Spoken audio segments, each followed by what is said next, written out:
वेडा माणूस आहे, ते वेडा माणूस आहे. त्याला एक सवय झालेली आहे काहीतरी वक्तव्य करायचं आणि काही दिवसानंतर क्षमा मागायची लोकांकडून.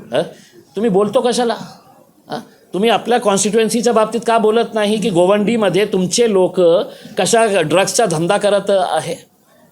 हे मुद्दे महत्त्वाचे आहे. विधानसभेत याच्या अगोदरचं जे विधानसभेचं अधिवेशन सुरू होता, पहिला दिवस जाऊन त्यांनी तो काही समाजाशी देणं घेणं नाही, आपल्या कॉन्स्टिट्युएन्सीचे देणं घेणं नाही आहे. त्यांनी मुद्दा काय काढला की औरंगजेब.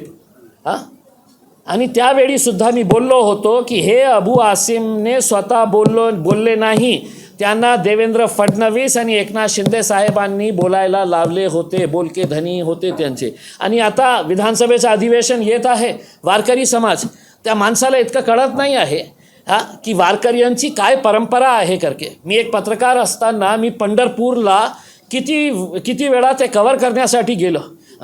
म्हणजे ते कोणत्या जाती धर्माशी संबंधित वारकरीचं हे नाही असतं. पंढरपूरची यात्रा जी आहे ना, त्याच्यामध्ये किती मुस्लिम शेतकरीसुद्धा त्या वारकरी म्हणून तिथे जातात.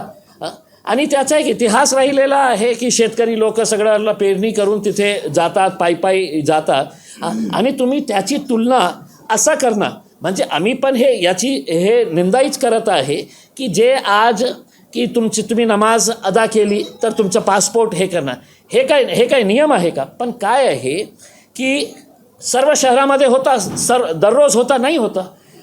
असं काही ठिकाणी आहे की जिथे मस्जिद छोटी आहे, फ्रायडेच्या नमाजच्या वेळी हे 5-10